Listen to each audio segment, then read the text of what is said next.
This is rather cute by the way, video पिछले साल की है और I am not sure but all those who know about dance and choreography वो बताएं क्या इस पर्टिकुलर स्टेप को शिमी कहते हैं कि नहीं कहते हैं। मेरा ख्याल है कि इसे शिमी कहते थे and this is very popular, this has been a very popular dance step and dance move and all those who are criticising Hasan Ali for this, please get a life. Karachi में अब तक इस किस्म का कोई लॉकडाउन नहीं, पर्टिकुलरली स्मार्ट लॉकडाउन जिसे कहा जा रहा है, नहीं लगाया गया है, लेकिन तजवीज़ ज़रूर ज़ेर गौर है। इस तरह की खबरें ज़रूर मौसूल हो रही हैं। शहरियों के लिए बिल्कुल नई सूरत है। कोरोना वायरस की रोकथाम के लिए लाहौर के कुछ इलाके रात 12 बजे से सील कर दिए गए हैं। मुल्क के दीगर हिस्सों में भी कई इलाकों को जुज़वी तौर पर बंद किया गया है। वज़ीर सेहत पंजाब डॉक्टर यास्मीन राशिद की जानिब से अवाम को जाहिल करार देने पर सख्त रद्द-ए-अमल भी आया। बाद में उन्होंने अपॉलॉजी भी की। चेयरमैन पीपल्स पार्टी कौमी असम्बली में आए तो फट पड़े। ये कहते हैं कि पाकिस्तान के अवाम जाहिल है। जनाब स्पीकर, पाकिस्तान के अवाम इनको दिखाएंगे, इलेक्शंस में बताएंगे। हमारा जो कोरोना का वजीर है, जो माशाल्लाह कोरोना का वैसे ही मुकाबला कर रहा है जैसे उसने हमारा मीशत को संभाला था, मगर घबराना नहीं है। हमने 92 का वर्ल्ड कप तो जीत लिया था। बिलावल भुट्टो ने असद उमर पर तो तनकीद की, लेकिन जाहिर है उन पर और भी कई अतराफ से तनकीद की जा रही है। और इस वक्त मुल्क के किसी भी शहर में सबसे ज़्यादा कोरोना केसेस की बात करें तो कराची में रिपोर्ट हो रहे हैं। शहर के मुख्तलिफ हिस्सों को लॉकडाउन करने की तजवीज़ भी दी जा रही है। जब से कोरोना की वबा आई है, वज़ीर आज़म इमरान खान पहली मरतबा सिंध आए हैं। इमरान खान 27 जनवरी के बाद तकरीबन 5 माह के वक्फे से कराची आए हैं और इसी दौरान आपको याद होगा कराची में एक बहुत बड़ा ईद से पहले सानेहा हुआ था PIA प्लेन क्रैश का। यानी कोरोना का पहला केस सामने आए तकरीबन 4 माह होने को आ रहे हैं और इतने अरसे के बाद वज़ीर आज़म ने सिंध में कदम रखा है, मगर अब तक उनके स्केड्यूल में सूबाई हुकूमत से मुशावरत तो चले हम लफ्ज़ निकाल देते हैं, मुलाकात ही just for the goodwill gesture वो शामिल नहीं है। इस वक्त मुल्क वबा की लपेट में है। ऐसे में अगर हम सब अपनी सियासत करेंगे तो वबा का मुकाबला कैसे करेंगे, ये किसी सूरत भी मुमकिन नहीं हो सकता। किसी भी जी शऊर इंसान से आप इस वक्त उठा के पूछ लें कि जब कैटास्ट्रफी आती है, जब आप किसी भंवर में फंसे होते हैं तो सब अपने जो ज़ाती डिफरेंसेस हैं, जो अपने ज़ाती इनाद और दुश्मनियां हैं, वो बालाए ताक रखते हैं और सिर्फ एक कॉज के लिए, मुल्क व कौम की कॉज के लिए काम करते हैं। तो आई वंडर कि क्यों सूबाई हुकूमत से मशवरा या मुलाकात नहीं की जा रही। चलें सूबाई हुकूमत से मशवरा या मुलाकात तो दरकिनार, जो सूबे और सिंध के या कराची के बड़े डॉक्टर्स हैं, तिब्बी माहिरीन हैं, उनसे तो बात कर लें, एटलीस्ट उनसे तो पूछ लें कि व्हाट इज़ गोइंग ऑन। इसमें हम मज़ीद बात करेंगे। लेकिन लाहौर में आपको पता होगा, लाहौर में रहने वाले तमाम जानते हैं और कल मेरी कुछ रिश्तेदारों से बात भी हो रही थी कि क्या चल रहा है। Was just trying to understand the sense कि क्या काम पे जा सकेंगे, नहीं जा सकेंगे, जिनके दफातर लॉकडाउन वाले इलाकों में उनके लिए क्या होगा। तो लाहौर में इस वक्त क्या हालात हैं, अपडेट कर रहे हैं हमारे कॉरेस्पॉन्डेंट सोहेल इमरान। जी, इस वक्त मैं आपको जौहर टाउन के G3 से रिपोर्ट कर रहा हूं, जो कोरोना वायरस के बढ़ते हुए फैलाव और ज़्यादा केसेस आने की वजह से जिन इलाकों को सील किया गया है, और ये सील करने का सिलसिला जो है वो रात 12 बजे शुरू किया गया था। और ये इलाका भी आप देख रहे हैं कि बिल्कुल डिजर्टेड है, कोई लोग यहाँ पर मूवमेंट नहीं है, क्योंकि इस इलाके को भी सील किया गया है। मजमूई तौर पर लाहौर के 66 इलाके हैं जिनको कोरोना वायरस के बढ़ते हुए फैलाव की वजह से सील किया गया है और यहाँ पर दफ़ा 144 नाफिज कर दी गई है। लोगों की मूवमेंट बिल्कुल नहीं होगी, सिर्फ रिहायशियों को ही यहाँ पर इस इलाके में आने की इजाज़त है और जो यहाँ के रिहायशी हैं सिर्फ वही लोग जा सकते हैं जिन शोबों को एग्जम्प्टेड करार दिया गया है कि वो जाकर अपना काम कर सकते हैं। इन इलाकों में तमाम मार्केट्स बंद हैं, शॉपिंग मॉल्स बंद हैं, सिर्फ ज़रूरी इस्तेमाल की जो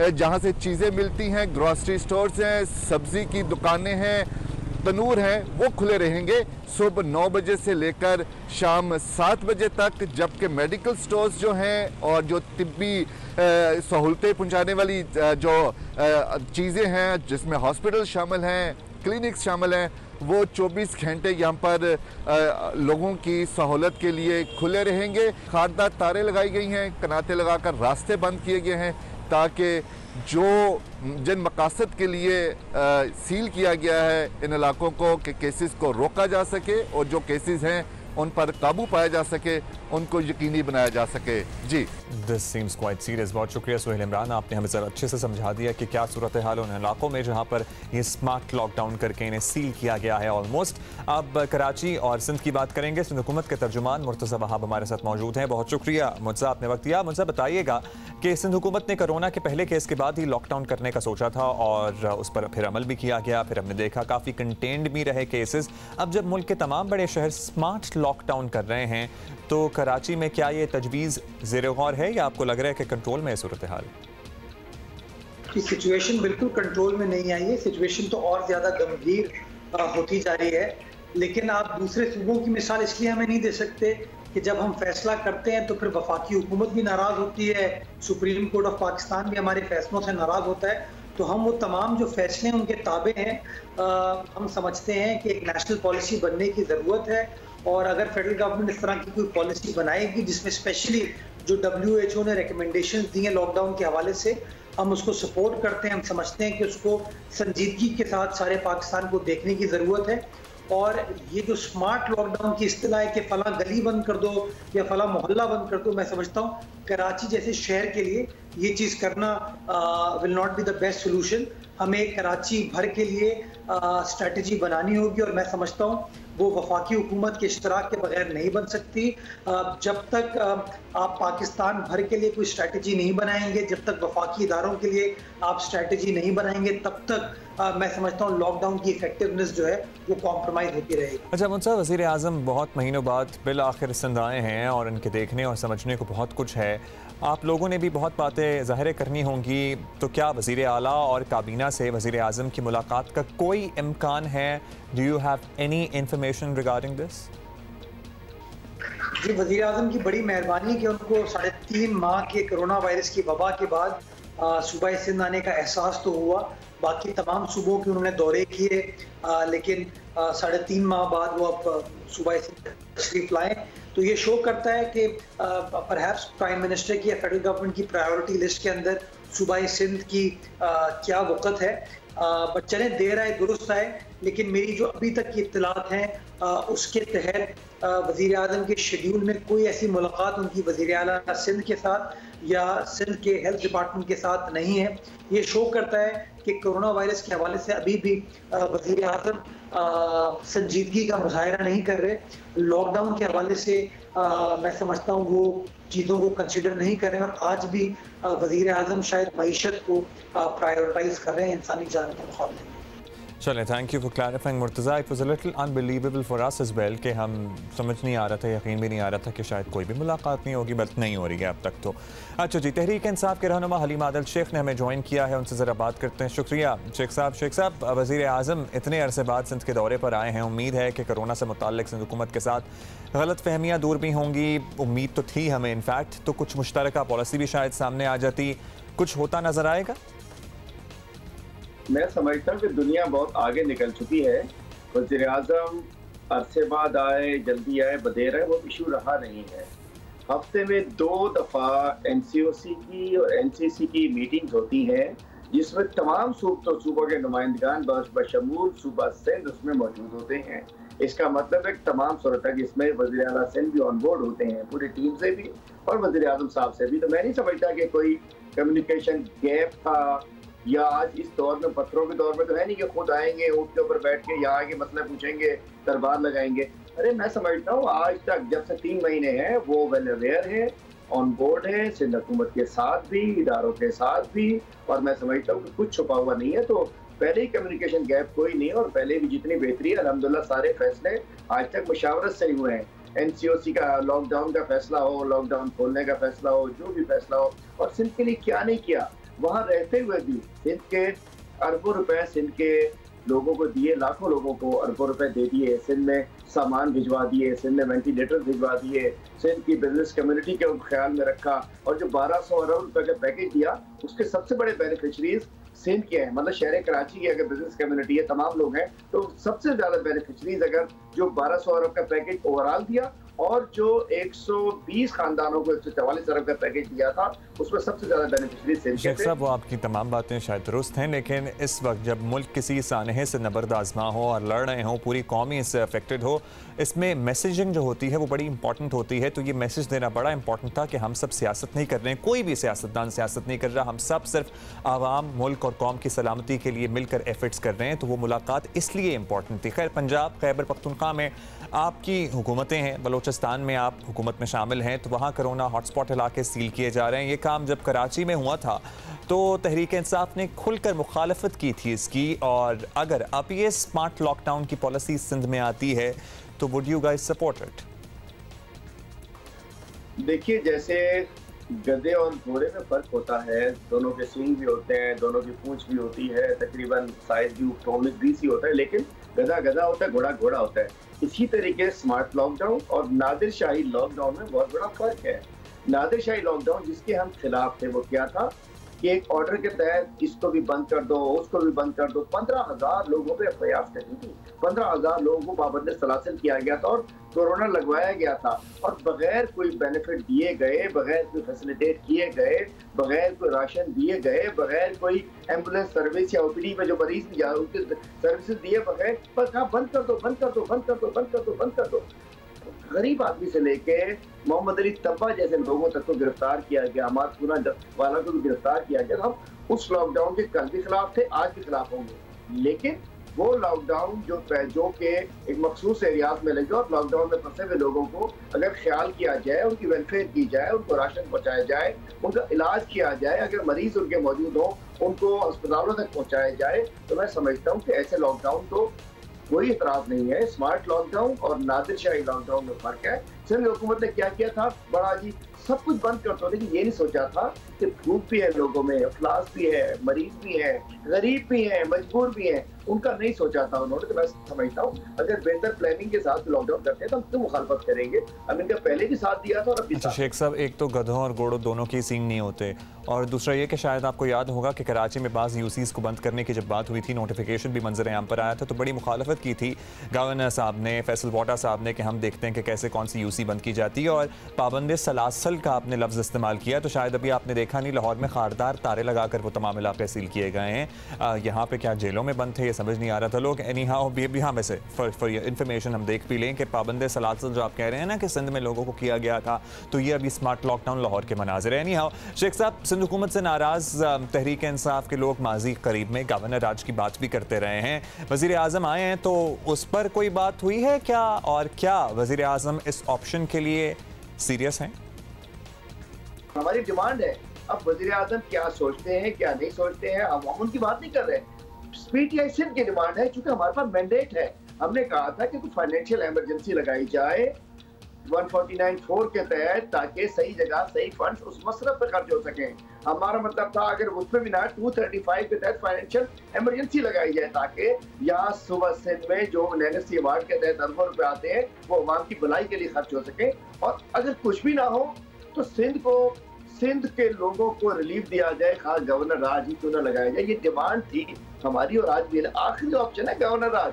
हम तो कहते हैं कि भाई कोई इमरजेंसी लगाए 149(4) के तहत, ताकि पैसों का इस्तेमाल हो। 18वीं तरमीम की बात की जाती है, हम 18वीं तरमीम के खिलाफ नहीं है। हम कहते हैं 18वीं तरमीम को एनएससी अवार्ड के तहत जो पैसा मिलता है उसको सिंध के अवाम की वेलफेयर पे खर्च करें, सिंध की वेलफेयर पे खर्च करें, ना कि ओमनी ग्रुप या दीगर जो जाती इनकी कंपनीज हैं उसकी वेलफेयर पे खर्च करें। तो प्राइम मिनिस्टर साहब क्या सोचते हैं क्या नहीं सोचते, लाजवाब उनकी सोच उनकी अपनी है, लेकिन हमारी डिमांड जरूर है कि खुदा के वास्ते सिंध के लिए कुछ सोचे। सिंध के लोग बेचारे परेशान हो चुके हैं, इन्होंने राशन के भी नहीं दिया, भाषण दे के सारा काम चलाया। तो लाजमी बात है, हम तो डिमांड जो पब्लिकली करते रहे हैं तो हम हर फोरम पे करते हैं कि सिंध के साथ इंसाफ किया जाए। सिंध को लावारिस छोड़ दिया गया है सिंध के हुक्मरानों के ऊपर, और वो सिर्फ लूट मार कर रहे हैं। शेख साहब, आप कह रहे हैं कि आपकी डिमांड ये पहले भी थी अब भी थी कि सिंध में गवर्नर राज लगाया जाए। बहुत शुक्रिया आपका, अलीमात अल शेख हमारे साथ मौजूद थे। भारत में मोदी सरकार को चीन के हाथों सुबकी हो रही है, पूरी दुनिया इस पे बात कर रही है, लेकिन बात नहीं कर रहे तो शायद मोदी साहब नहीं कर रहे। नेपाल भी भारत से सख्त खाइफ है, जबकि लाइन ऑफ कंट्रोल पर भारत की जानिब से खिलाफ वर्जियों का सिलसिला भी जारी है। तो भारत के अपने ऑलमोस्ट तमाम ही हमसायों से ताल्लुकात खराब हो गए हैं। खित्ते पर क्या असर पड़ता हुआ देख रहे हैं आप इस सब का? बिल्कुल इसमें कोई शक नहीं कि भारत ने यके बाद दीगर हर हमसाये के साथ ताल्लुकात बिगाड़ लिए हैं। पाकिस्तान के साथ उनके हालात बिगड़े हुए हैं, चीन के साथ हालात बिगड़ चुके हैं, नेपाल के साथ हालात बिगड़ रहे हैं और नेपाल की असेंबली ने एक नई करारदाद के जरिए उन इलाकों को जिस पर भारत काबिज है उन्होंने क्लेम कर लिया है और मैप्स उन्होंने उनमें रद्दोबदल की है। अब आप कह रहे थे कि पाकिस्तान ने क्या ऑफर किया, मैं वो सुन नहीं पाया। पाकिस्तान तो इस सरकार को, ये जो इस वक्त जुनूनी सरकार जो दिल्ली में बैठी है, हम तो इनके साथ गुफ्तगू करना बिल्कुल बेमानी और बेसूद समझते हैं, क्योंकि इनकी जो हिंदुत्वा सोच है और इनका जो नजरिया है ये तो अमन के दाई नहीं है। इन्होंने तो दुनिया की अपने हालात से तवज्जो हटाने के लिए ये कुछ भी कर सकते हैं। आपने देखा कि लाइन ऑफ कंट्रोल पर मुसलसल ये खिलाफ वर्जियां कर रहे हैं, निहत्ते शहरियों को निशाना बना रहे हैं। आप देख रहे हैं कि जानते हुए कि चीन के साथ ये इलाका जो उनका बॉर्डर का इलाका है मुतनाज़ा है और ये मामूली नहीं, 3500 किलोमीटर का ये फ्रंटियर है जिस पर उनको एतराज़ात हैं। वहाँ सड़कों की तामीर शुरू कर दी, वहाँ एयरफील्ड्स की तामीर शुरू कर दी, तो चीन खामोश क्यों रहेगा? फिर आप देखिए श्रीलंका के साथ रवैया इनका कैसा रहा है, और फिर छोड़िए बांग्लादेश जो बिल्कुल उनके साथ गहरे ताल्लुकात थे, आज बंगालियों पर भी इस हिंदुत्वा सरकार ने जो उंगलियां उठाई हैं और आज वो भी मिफ्ट है जिसको अंग्रेजी में कहते हैं, वो कहते हैं ये बंगाली नहीं, ये दीमक है। और उनके साथ जो रवैया है उसकी वजह से आपने देखा कि उनका जो एक दौरा था वो मुलतवी हो गया। जी अच्छा शाह साहब, ये फरमाइएगा कि बहुत से लोग ये तज्जिया कर रहे हैं कि अगर चीन के साथ कशीदा होते हैं भारत के हालात जो कि हो गए हैं तो शायद तो वो चीन को आंखें ना दिखाए, लेकिन हमारे साथ लाइन ऑफ कंट्रोल पर कोई शरारत करे और उसकी खिलाफ वर्जियाँ ऑलरेडी जारी हैं ताकि चीन के मामले से तवज्जो हटाई जा सके। What do you have to say about this? जी, तवज्जो हटाने की तो उनकी कोशिश सिर्फ चीन नहीं है, जो इस वक्त भारत के अंदरूनी हालात हैं, जो उनके बाशी हालात हैं, जो इन्होंने स्ट्रिक्ट लॉकडाउन किया और उसके भयानक असरात जो आज नमूदार हो रहे हैं, इससे तवज्जो हटाने के लिए ये कुछ भी कर सकते हैं। तभी पाकिस्तान बारहा अक़वाम मुत्तहिदा को, सलामती काउंसिल को, OIC को, ह्यूमन राइट्स काउंसिल को जिनीवा में बारहा ये उनकी तवज्जो सिर्फ मवजूल कराता रहा है कि भारत की नीयत, भारत के अज़ाइम दुरुस्त नहीं है। अब दुनिया हमसे तवक्को कर रही है कि हम अफगानिस्तान के अमन में अपना किरदार अदा करें, जो कि हम कर रहे हैं।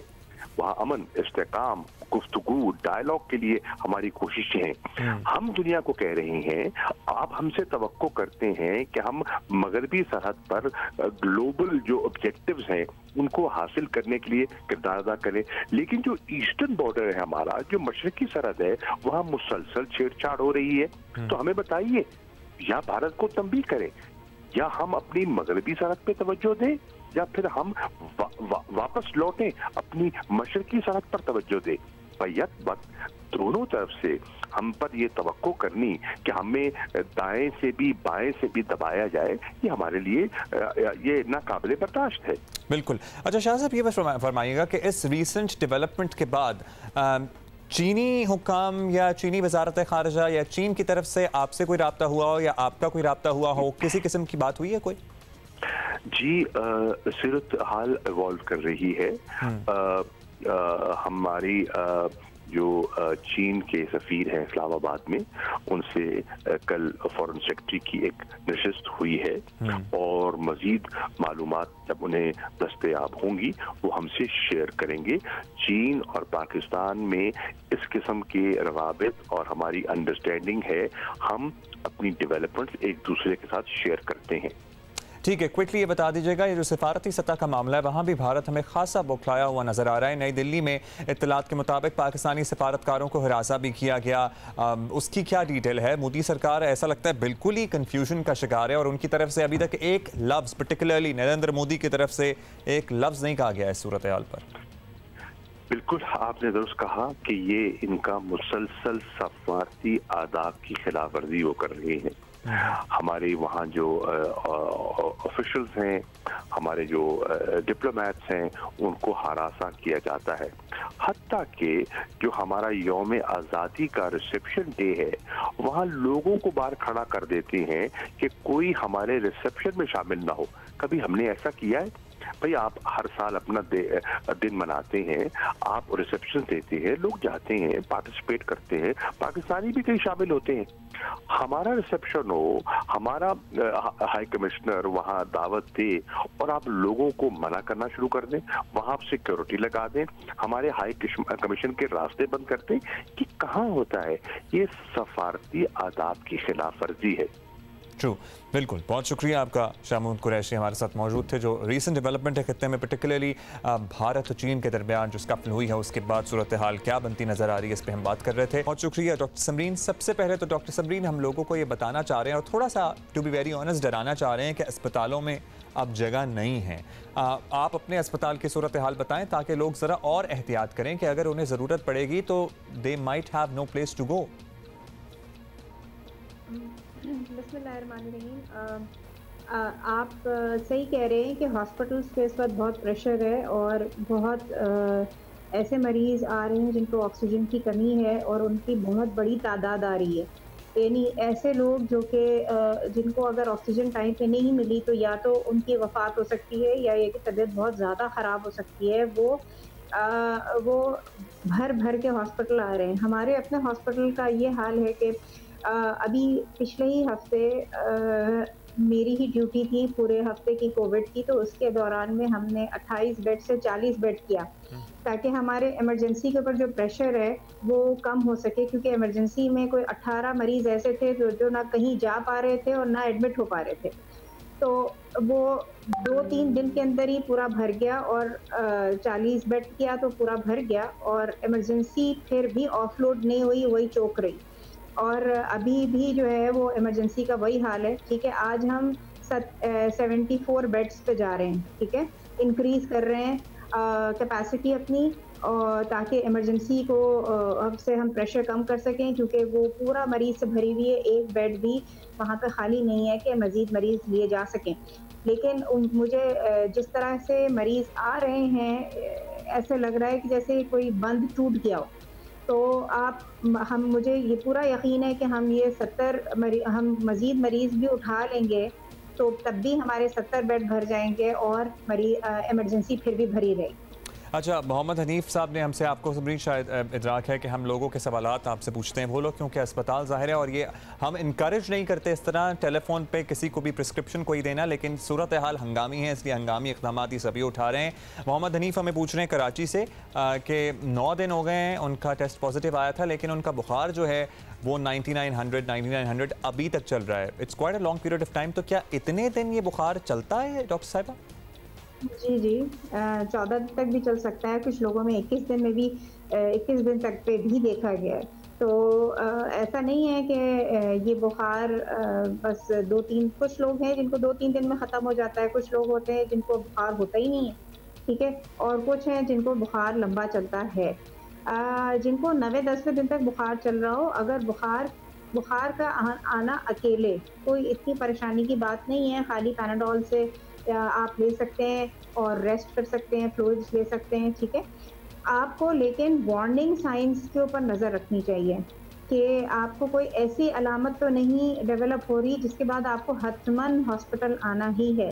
उसमें स्पेशली सांस में घुटन होना, एकदम से ऐसा लगना कि सांस बहुत ज़्यादा फूल रही है, मामूली चंद कदम लेने पर फूल रही है, या ये कि सीने में शदीद तकलीफ़ या दबाव शुरू हो जाए, जैसे कि हार्ट अटैक में शुरू होता है, इस तरह की अलामत आने लगी, या पेशाब बिल्कुल कम हो जाए, या इतनी वीकनेस हो जाए कि उठा ही नहीं जा रहा हो बिल्कुल, यानी बिस्तर से एकदम लगा हुआ इंसान उठा नहीं जा रहा, या ये कि कुछ भी खाया पिया नहीं जा रहा, ओरल इंटेक इंतहाई कम हो जाए। तो कुछ ये सब चीज़ें हैं जिसके अंदर अस्पताल आने की ज़रूरत है, या ये कि बुखार इतना तेज़ शिद्दत वाला हो कि वो नीचे ही नहीं हो रहा, 103, 104 मुसलसल चले जा रहा है, तब भी आके एक दफ़ा दिखा लेना बहुत अच्छा, आपने बड़ा अच्छा किया, ये वाइटल वार्निंग साइंस हमें बता दिए। एक सवाल जो मेरे ही बहुत ही करीबी जानने वाले ने पूछा है, और वो सवाल ये है कि क्या कोई ट्रैजेक्टरी होती है जिससे पता लगे कि हाँ अब इस मरीज़ की सूरत हाल बिगड़ रही है, या फिर हमें लगता है कि 1-1.5 हफ्ते बाद मरीज़ बेहतर होना शुरू हो गया है और हम बड़े खुश हों या मुतमईन हो जाएं कि मरीज़ ठीक हो रहा है और अचानक से दोबारा ख़राब हो जाए उसकी हालत? देखिए, ये वायरस जो है ना, वो हर मरीज़ के साथ अलग तरीके से बिहेव करता है, तो एक रूल ऐसा नहीं है कि one size fits it all, ठीक है? लेकिन एक जो जनरल ट्रेंड है वो ये है कि पहला हफ्ते के बाद सेकंड हफ्ते में उमूमन मरीज़ ख़राब होते हैं, ठीक है?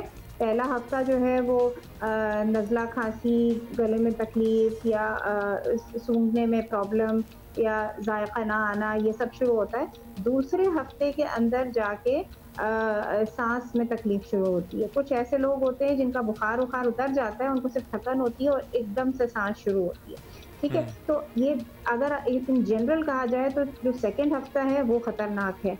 अगर आपने 14 दिन गुजार लिए हैं, ठीक है, और आप माशाल्लाह बिल्कुल ठीक रहे हैं, बिल्कुल हल्के फुल्के सिम्टम रहे हैं, आपको सांस में कोई तकलीफ नहीं हुई है, तो इसका मतलब है आपको तकलीफ होगी भी नहीं, ठीक है, इंशाल्लाह। यानी कि आप उसका जो डेंजर पीरियड है वो गुजार चुके हैं। सही है। लेकिन अगर आपको सेकंड हफ्ता है तो उसके अंदर ख़ास तौर से वो लोग जिनको जो ज़ईफ़ हैं या 50 से चले ऊपर के हैं, या उनको शुगर है, ब्लड प्रेशर है, दिल की बीमारी है, सीने की बीमारी है, दमा है, स्मोकिंग करते रहे हैं, इन सबको स्पेशली अपने आप को इस बात के लिए तैयार रखना चाहिए कि कहीं मुझे सांस की तकलीफ ना शुरू हो जाए।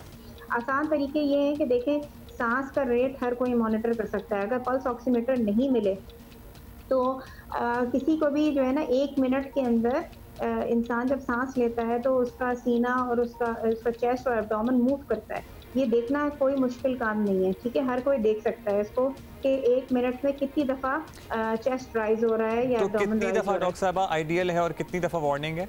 हाँ, मैं आपको ये बता रही हूँ कि अगर किसी का जो है वो उसको कैफियत भी ये हो रही है कि मेरा सांस घुट रहा है और उसका जो है वो 24 से रेट ऊपर जा रहा है, ठीक है, 24 पर मिनट, सही है, जब आप काउंट कर रहे हैं। और अगर आप काउंट कर रहे हैं तो ये बढ़ता भी जा रहा है। फर्ज करें अभी आपने काउंट किया था तो वो 24 था, फिर उसके बाद फिर थोड़ी देर बाद 30 हो गया। अब 30 तो बिल्कुल ही डेंजर साइन है, ठीक है कि आपने तो लाजमी लाना ही लाना है, ठीक है। तो 22 से 24 वो है कि जिसके अंदर ये होता है कि भाई अब इसको असेसमेंट की ज़रूरत है। अगर किसी का 18-20 चल रहा है तो फिर लाने की ज़रूरत नहीं है, ठीक है, ये मरीज़ ठीक है अभी फ़िलहाल। अच्छा, लेकिन एक और बात ये होती है, अब आप अगर किसी भी मरीज़ को, इसमें बहुत इम्पोर्टेंट ये है कि अगर आप उसके सामने गिन रहे हो ना तो उसका सांस तेज़ हो जाएगा, क्योंकि वो नोटिस कर रहे हैं, ठीक है। ये बहुत इंपॉर्टेंट है क्योंकि वो नर्वस हो जाते हैं लोग और नोटिस कर रहे होते हैं। हम लोग जब गिनते हैं रेस्पिरेटरी रेट तो उस वक्त बातें कर रहे होते हैं मरीज़ से, ठीक है, या वो सो रहा हो तो गिन लिया, ठीक है, कुछ उसको पता नहीं है कि आप उसका रेस्पिरेटरी रेट गिन रहे हैं और आप गिन रहे होते हैं, सही है। तो ये तरीकाकार जो है बहुत इंपॉर्टेंट है कि अगर आप खाली एक रेस्पिरेटरी रेट पे नज़र रख लें, ठीक है, तो ये तो हर घर में किया जा सकता है, इसके लिए किसी पल्स ऑक्सीमीटर की ज़रूरत भी नहीं है, ठीक है। 22 से ऊपर हो या चलें आप ज़्यादा से ज़्यादा 24 से ऊपर हो तो उसके बाद इसको हॉस्पिटल लाने की। आई एम ग्लैड, बहुत ही मुफीद आपने बातें बता दी हूँ कि pulse oximeter, let's be honest, कोई नहीं अफोर्ड कर पा रहा है। गरीब मिडिल क्लास 10,000 रुपये का पल्स ऑक्सीमीटर लेगा तो खाएगा और दवाइयाँ क्या करेगा। तो ये जो सांस का रेट है ये आपको बड़ी आसानी देगा कि आप किस तरह से मॉनिटर कर सकते हैं सूरत हाल। अच्छा डॉक्टर साहबा, एक और बात, ज़ाहिर है आइसोलेशन बड़ा टफ पीरियड होता है। एक तो वो हम पहले बात कर चुके हैं कि किस तरह से आप मरीज़ के पास अगर कमरे में जाना है तो आप किस तरह से अपने आप को कवर करके जाएं। लेकिन अगर मरीज़ कहीं चहलकदमी करना चाहता है तो ज़ाहिर है अगर एक कमरे में बंद है तो उसे घर में से गुजर के कहीं बालकनी में जाना पड़ेगा या गैराज तक आएगा या छत पे जाएगा।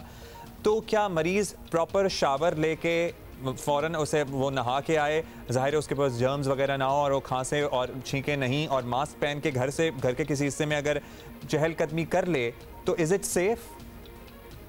जी देखिए, हम लोग जो है ना, ये वायरस जो है अगर वो शावर नहीं भी लेकर आए तो आपने शावर कह दिया तो एडिशनल बग बर्डन कम हो जाएगा, लेकिन अगर वो सिर्फ मास्क पहन के हैंड वॉश करके मास्क सर्जिकल मास्क, ठीक है, N95 नहीं, सर्जिकल मास्क, सर्जिकल मास्क पहन के पूरे नाक और मुंह पे रख के और उसके बाद फिर जो है वो किसी खुली हवा में या वेल वेंटिलेटेड एरिया में जाके चहलकदमी करता है तो कोई इशू नहीं है। इवन अपने गार्डन में चहलकदमी करे, क्योंकि खुली हवा में तो वैसे भी वायरस डाइल्यूट हो जाता है, तो इसलिए कोई मसला नहीं है उसमें, ठीक है। बस ये कि उस वक्त कोशिश करें कि किसी और जो कोविड नेगेटिव है उस वक्त उस एरिया में जहाँ से वो गुजर रहा है कॉरिडोर पर, वहाँ पे उसकी मूवमेंट ना हो किसी और इंसान की जो नेगेटिव है, ठीक है। बस ये जब गुजरे तो वहाँ पे कुछ। डॉक्टर साहिबा, एक नर्सिंग का बड़ा इशू आता है। एक तो हम आपको बता दें, अजहर शेख हमें उकाड़ा से पूछ रहे हैं, ये सवाल भी बड़ा इंपॉर्टेंट है। एपेटाइट ज़ाहिर कम हो जाती है चाहे वो कोई भी बीमारी हो, तो एपेटाइट कम होने के बाद आप क्या ज़बरदस्ती अपने आप को खाना खिलाएं और क्या ग़िज़ाएं खाएं जिससे बस आपकी तवानाई भी पूरी होती रहे और आपको ज़रूरत भी महसूस ना हो कुछ और खाने की? देखिए आजकल गर्मी है, ठीक है, गर्मी है, इंसान को बुखार हो रहा होता है, डिहाइड्रेट हो रहा होता है, ठीक है, तो अगर और डायरिया भी बहुत सारे लोगों को लग जाता है, तो एक चीज़ तो इम्पोर्टेंट है कि आपका फ्लूइड इंटेक अच्छा होना चाहिए, राइट। अगर आप ज़्यादा खा नहीं पा रहे हैं तब भी कोशिश करें, डायबिटिक नहीं है तो ORS लेते रहें, या फिर योगर्ट है पतली लस्सी बना लें, ठीक है, ताकि जो है ना आपके वाटर रिक्वायरमेंट और उसके साथ थोड़ा थोड़ा न्यूट्रिशन जाता रहे, राइट।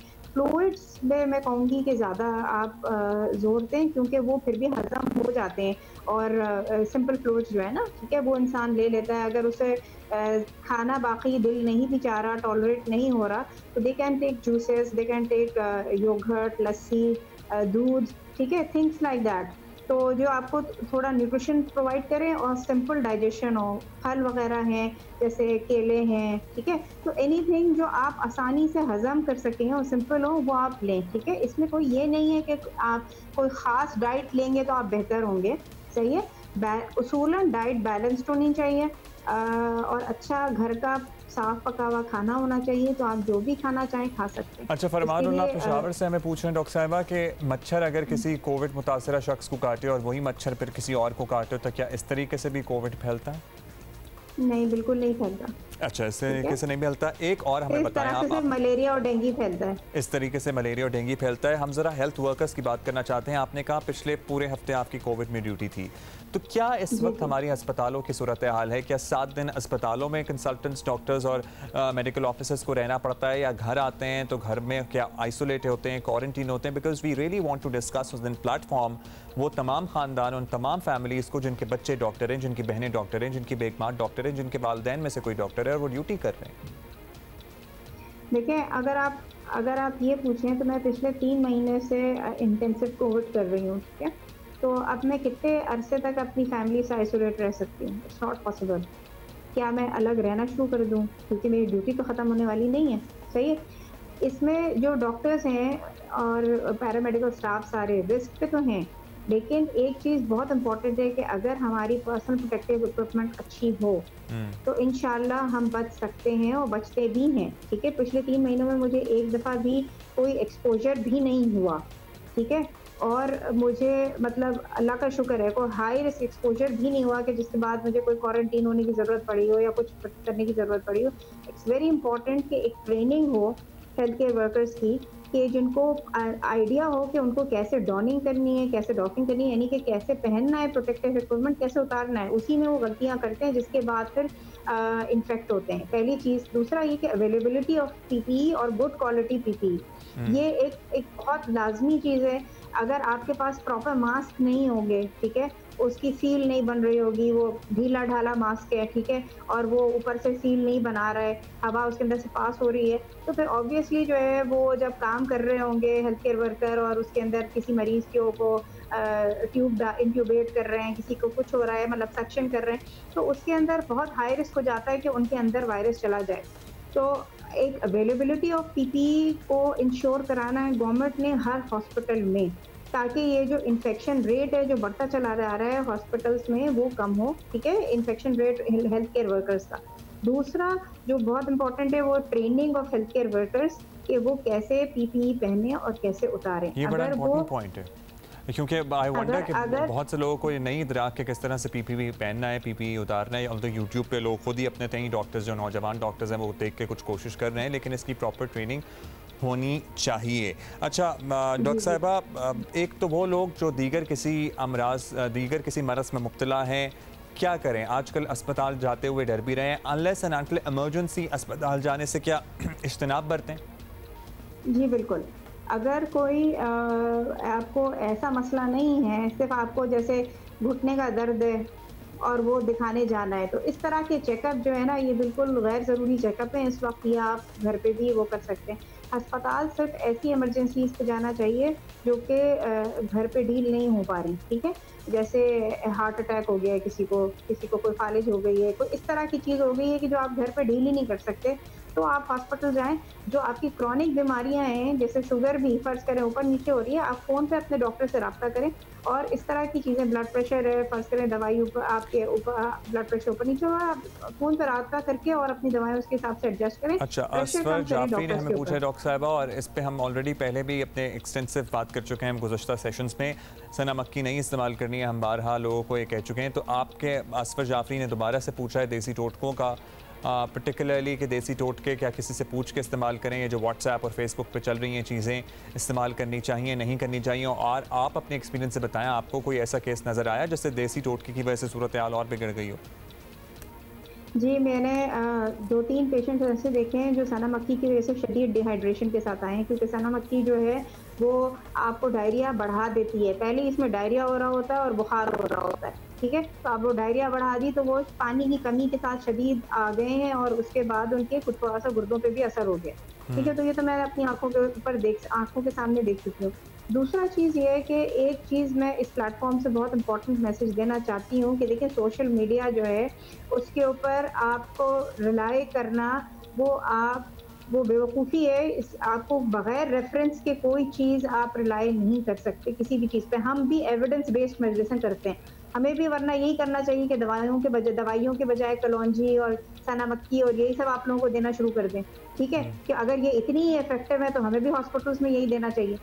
लेकिन अगर हम ये नहीं कर रहे हैं, हम सिर्फ एविडेंस बेस्ड मेडिसिन पे जा रहे हैं पूरे, और ये अलमिया इस फॉर्म का ये है कि ये सिर्फ वो लोग नहीं करते कि जो पढ़े लिखे नहीं हो, ये वो लोग करते हैं। सोशल मीडिया तो वही लोग इस्तेमाल करते हैं जिनको पढ़ना लिखना आता है। तो जो पढ़ने लिखने आने वाले लोग हैं वो ये काम कर रहे हैं कि जो इंतहाई कहीं से तस्दीक शुदा चीजें नहीं है, वो सारी की सारी जो है वो ट्राई कर रहे हैं। अच्छा डॉक्टर साहब, क्विकली, कल से बहुत ज़्यादा बात की जा रही है ब्रेक थ्रू हो गया। इससे पहले हमने देखा था कोई ब्रेक थ्रू नहीं हुआ है। हाँ, कोई ब्रेक थ्रू नहीं हुआ है। डेक्सामेथासोन जो है ये तो ऑलरेडी यूज कर रहे हैं आप लोग।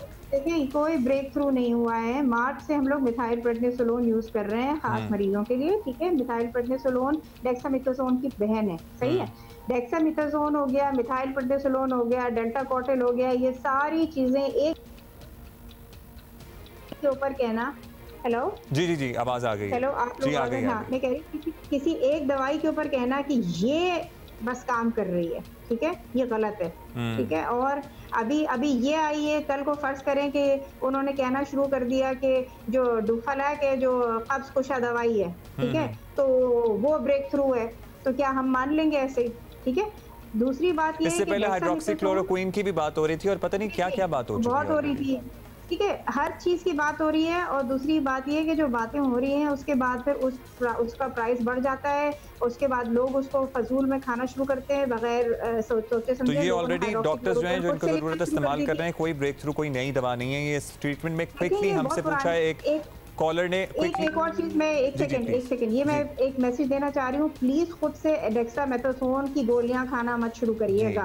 डेल्टा कॉर्टिल, डेक्सामेथासोन कोई चाइल्ड्स प्ले नहीं है, कोई टॉफियां नहीं है, ठीक है। इसको खास इंडिकेशन में दिया जाता है और हम जो है इसको दे रहे हैं, इससे बेनिफिट भी है, लेकिन डॉक्टर को पता है कि कब इसको देना है, हर एक को नहीं। ठीक है डॉक्टर साहब क्विकली 10 सेकंड में आप जवाब दे सकती हैं। प्लाज्मा थेरेपी कंफर्म्ड है कि काम कर रही है, क्योंकि बाज लोग कह रहे हैं कि it's still questionable. It's questionable. देखिए जो भी दवाएं हैं, अभी आप मुझसे 10 सेकंड में मैं आपको सिर्फ आंसर करूंगी कि कोविड का कोई भी हतमी इलाज नहीं आया है, सपोर्टिव केयर है। ठीक है, बहुत तो हर चीज़ इन्वेस्टिगेशनल है। बहुत शुक्रिया डॉक्टर समरीन सरफराज, आपने बहुत ही एक्सटेंसिवली, बहुत ही अच्छे तरीके से आपने हमें समझाया, बताया कि किस तरह से क्या करना है आपने, किस सूरत हाल पोलियो जो केसेस हैं उसको हम डिस्कस करना चाहते हैं। पाकिस्तान में कोरोना की वबा ने पोलियो मुहिम को ठप कर दिया है। नतीजा ये निकला कि 26 फरवरी से अब तक मज़ीद 33 पोलियो के केसेस सामने आए हैं। कोरोना को रोकने की कोशिश अपनी जगह अहम है, लेकिन पोलियो के खिलाफ जंग का महाज भी बंद नहीं किया जा सकता और इस वक्त मुल्क में इंसदाद पोलियो मुहिम बंद है और पोलियो के केसेस मुसलसल सामने आ रहे हैं। खैबर पख्तूनख्वा में पोलियो वायरस का लोड सबसे ज़्यादा 39% है, सिंध 33%, बलूचिस्तान में पोलियो वायरस का लोड 24% है और पंजाब में सिर्फ 4% है। तो कोरोना के बायस सिंध में हिफाजती टीकों का प्रोग्राम 2.5 माह से बंद पड़ा है, विच इज़ अलार्मिंग। कराची समेत सिंध में पानी के नमूनों में पोलियो वायरस फैल फूल रहा है और जनवरी से अब तक सूबा सिंध में पोलियो के 17 केसेस सामने आए हैं। सिंध में हिफाजती टीकों की शरह पहले ही कम है, पहले ही अलार्मिंग, और ऊपर से 2.5 माह से सिंध में एक भी पोलियो मुहिम नहीं हो सकी है। कराची समेत सूबे भर में आखिरी पोलियो मुहिम मार्च में चलाई गई थी। हुक्काम कहते हैं कि कोरोना की मौजूदगी में पोलियो मुहिम के लिए नई हिकमत अमली पर गौर कर रहे हैं। भाई अब तक तो गौर हो जाना चाहिए था, because that is equally important as well. उम्मीद है कि जुलाई में इंसदाद पोलियो मुहिम शुरू की जा सकेगी। पार्लिमानी सेक्रेटरी बराए सेहत नौशीन आमिद साहिबा हमारे साथ मौजूद हैं। बहुत शुक्रिया नौशीन साहबा। नौशीन साहबा फरमाइएगा कि कोरोना के साथ साथ पाकिस्तान के शोबा सेहत का एक और बहुत बड़ा चैलेंज जिससे पूरी दुनिया हमसे तकाजा कर रही है कि इसको ख़त्म करें, पोलियो है, जिस पर बज़ाहिर कोई काबू नहीं पाया जा सका। इनफैक्ट बढ़ रहा है। तो रिपोर्ट्स बताती हैं गुज़श्ता 3-4 माह में तो 33 केस आ चुके हैं सामने। क्या हल है इस सूरत हाल का? जी बिस्मिल्लाहिर्रहमानिर्रहीम। बिल्कुल जी, ये पोलियो की सिचुएशन जो है ये बहुत ख़तरनाक है, क्योंकि पोलियो का अगर एक केस भी आपके मुल्क में मौजूद हो तो वो इन्फेक्शन फैलाने के लिए बहुत काफ़ी होता है। और अनफॉर्चुनेटली पाकिस्तान उन 2 ममालिक में से है पूरी दुनिया में जहाँ से पोलियो एरेडिकेट नहीं हो सका। मगर ये पिछले दिनों में हम लोगों ने ये कोरोना की वायरस के आने से पहले जो 2 नेशनल कैंपेन्स की थी, एक दिसंबर में और एक फरवरी में, उसके बहुत अच्छे रिजल्ट्स जो थे वो आए थे। और दिसंबर में हमने एक डिक्रीज़ इन केसेस भी देखा था। मगर अनफॉर्चुनेटली ये कोरोना वायरस के आने से जो इस साल की 4 नेशनल कैंपेन्स प्लान थी वो अपने टाइम के ऊपर नहीं हो सकी, जिसकी वजह से जो है वो हमें थोड़ा सा सेटबैक आया है। मगर इसके ऊपर गौर किया जा रहा है और आने वाले दिनों के लिए इसके लिए स्ट्रेटजीज बनाई जा रही हैं। अच्छा नौशीन साहब, कई हफ्तों से बात चल रही है कि किसी न किसी तरह पोलियो वैक्सीनेशन का अमल जारी रखा जा सकता है। अब तक इसकी कोई सूरत बनी नहीं है, क्योंकि ज़ाहिर है पोलियो केसेस तो बढ़ रहे हैं, तो अगले सालों में इसका हमें और नुकसान खमियाजा भुगतना पड़ सकता है। कोई प्लान ऑफ एक्शन है आप लोगों के जहन में? जो टेक्निकल एडवाइजरी बोर्ड है पोलियो का, उसकी मीटिंग हुई है और उसके अंदर जो है वो सारी डिसीजंस हो गई हैं। अनफॉर्चुनेटली हमारा मुल्क में एक वाइल्ड पोलियो वायरस जो सर्कुलेट कर रहा था इतने सालों से, उसके साथ साथ एक वैक्सीन डेराइव्ड पोलियो वायरस की वैरायटी जो है वो भी अब हमारे मुल्क में आई है और वो दुनिया के 40 मज़ीद ममालिक में भी उसके आसार पाए जा रहे हैं। तो अभी जुलाई अगस्त के लिए प्लान किया गया है कि वो जो उस वैक्सीन डेराइव्ड पोलियो वायरस के लिए जो इफ़ेक्टेड एरियाज़ हैं जहाँ पर अभी तक केसेस रिपोर्ट हुए हैं, उन इफ़ेक्टेड एरियाज़ के अंदर जो है वो एक स्मॉल स्केल की जो है वो कैंपेन्स की जाएंगी। और उसके बाद फिर ये जो इस साल के आखिरी 4 महीने होंगे उसके अंदर हम लोग फुल ब्लोन नेशनल कैंपेन्स जो हैं, 4 नेशनल कैंपेन्स जो हैं वो कल ही उसकी सारी प्लानिंग हुई है और इसी साल के आखिर में 4 नेशनल कैंपेन्स की जाएंगी और उससे मैं समझती हूँ कि पूरे हमारे मुल्क के बच्चे जो हैं वो कवर हो जाएंगे और पोलियो को कंट्रोल करने में वो बहुत मौसर साबित होंगी। नौशीन साहब, अब अगर हुकूमत का फोकस पोलियो पर आ ही गया है, जो क्योंकि अलार्मिंग सूरत हाल है, तो क्या उम्मीद रखें कब तक इस मरज़ पर काबू पाने की पोजीशन में आ जाएंगे? चलें, ये तो बहुत दूर की बात हो गई है। क्या हम अभी इस पेंडेमिक में पोलियो मुहिम अपनी किसी तरह जारी रख सकते हैं, क्योंकि दैट इज़ इम्पॉर्टेंट? जी बिल्कुल, क्योंकि देखें पोलियो का जिस तरह हमने पिछले कुछ सालों में देखा कि हमारी कुछ सिस्टम के गैप्स की वजह से, वीकनेसेस की वजह से पोलियो प्रोग्राम में कुछ प्रॉब्लम्स थी, जिसकी वजह से हम अपने टारगेट्स अचीव नहीं कर सके। अब पोलियो प्रोग्राम को टोटली दोबारा से जो है वो रिवैम्प किया गया है और इसको एक नई अप्रोच के साथ, जिसके अंदर मैं आपको एक दो चीज़ें बता दूं कि जो हमारी वैक्सीनेशन, जो इम्यूनाइजेशन की दूसरी वैक्सीनेशन थी, वो और पोलियो को बिल्कुल डिफरेंट ट्रैक्स पे लेके चलते थे। उन दोनों को, वो सारी टीम्स को जो है वो अंडर वन रूफ लाया जा रहा है। इससे ये पोलियो कैंपेन जो है ये बहुत ज़्यादा स्ट्रेंथन होगी और इस वक्त 2,60,000 पोलियो वर्कर्स जो हैं वो हमारे पास मौजूद हैं और वो पूरे मुल्क में जो है उनकी कैपेसिटी ये है कि वो 3 दिन के अंदर जो है वो तकरीबन 40 मिलियन बच्चों को कवर कर लेते हैं।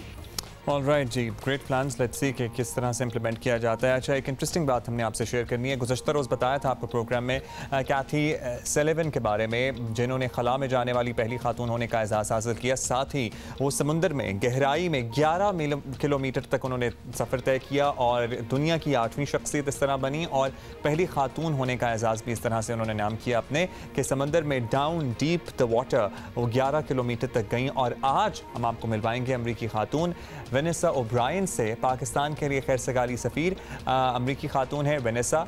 इन्होंने बहरे ओकियानूस के 10,923 मीटर सबसे गहरे तरीन मकाम, चैलेंजर डीप भी इसे कहा जाता है, इस पर पाकिस्तान का झंडा लहराया है, एज इन सतह समंदर के ऊपर ही लहराया है। और ये इतना गहरा मकाम है, पानी यहाँ पर इतना ज़्यादा है, इतना गहरा है कि अगर दुनिया की बुलंद तरीन चोटी एवरेस्ट को यहाँ रख दिया जाए ना तो भी पानी उससे 2 किलोमीटर बुलंद होगा। तो आप अंदाज़ा लगा सकते हैं कि क्या हाल है वहाँ पर। वेनेसा इस मुहिम को मुकम्मल करने के बाद ज़मीन के सबसे ऊंचे और गहराई वाले मकामात तक पहुँचने वाली पहली खातून बन गई हैं। वेनेसा अपना नाम Guinness book of world record में शामिल करवाने में भी कामयाब रही हैं और वेनेसा ओब्रायन ने 2017 में दुनिया की दूसरी बुलंद तरीन चोटी K2 को सर भी किया था। So she has done wonders as well. उन्होंने ट्विटर पर जारी अपने पैगाम में लिखा कि पाकिस्तान का परचम उनके अहम झंडों में से एक है जो वो K2 की चोटी पर लेकर भी गई थी। और पाकिस्तान ऐसा मुल्क है जहाँ उन्हें बहुत ज़्यादा मोहब्बत और सपोर्ट मिलती है। तो हमारी है तो आपको पता है कि किस तरह से हम मेहमानों को रखते हैं सर आँखों पर बिठाकर।